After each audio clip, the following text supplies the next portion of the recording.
Monday night, the Charlotte Bobcats took on the Milwaukee Bucks, a team they were competing with here for one of the final NBA playoff spots. And what a ball game, Dustin. I'm still trying to get my heart going again. Yeah, that was probably one of the most unbelievable games we've seen here at home this year. Bobcats were down 6 with 2 minutes left. Both their point guards out. Livingston and DJ went down with injury tonight. No center. Kwame was out with personal reasons. But they fought back. They held the Bucks to 7 scoreless possessions in the last down the stretch of the game. And Gerald Henderson comes up with 2 big shots and a loose ball to help the Bobcats get the lead.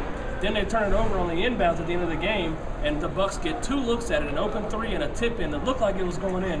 But the Bobcats got the bounces and were able to pull away 87-86 and get the win. Again, as you mentioned, the story of the game tonight is the improvement of the bench. Again, all 3 big men were out of the lineup tonight. Kwame with a sickness in the family. Your other 2 players hurt, could not play as far as center. Then you lose your 2 point guards.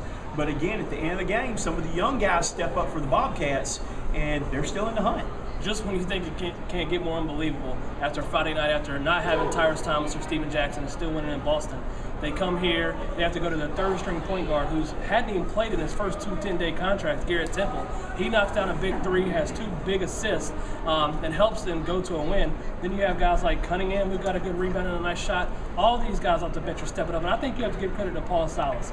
Yeah, the Bobcats right now are not in the playoffs, and their record doesn't look that good, but the way Paul has got this team to keep playing, everybody from the starters all the way down to the end of the bench, is an amazing job of what Paul Silas has done this year. And again, you got to give credit to Gerald Henderson and Steven Jackson. Steven Jackson's not full 100% right now, though, so they ran the final 2 plays to Henderson coming off the screen, and Steven Jackson was a guy setting a double screen, unselfish for his team to give somebody else a chance to step up and make the plays, and Henderson came through. Yeah, and for anybody who watched the Bobcats, especially here at home, they know that the 2 shots that Gerald Henderson hit, that's his spot to hit his shots. And he came off those screens, great screens by Jackson. He was wide open, and he knocked down 2 huge shots. Crowd was going crazy, and this win, gives them separation from Milwaukee.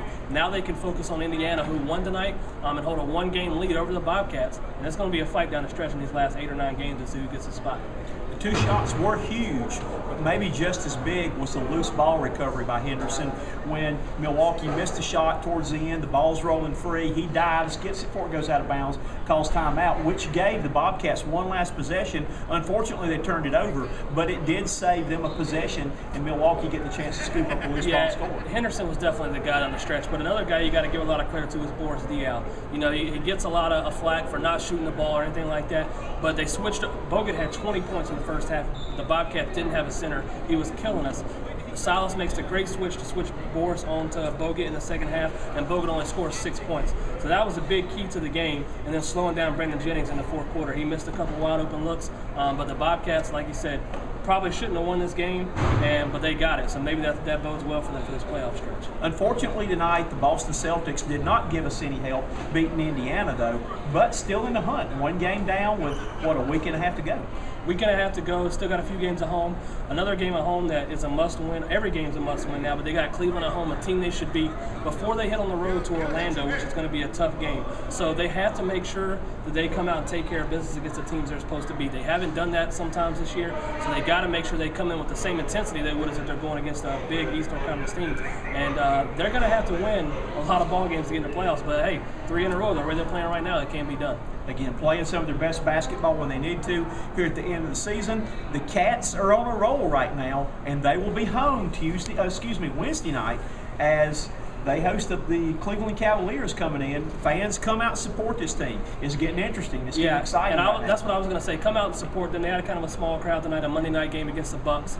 But, down the stretch, these are the biggest games of the year, and players know with a big crowd like that, it gives them energy and intensity. So the more fans, the better. So come out and support this team down the stretch.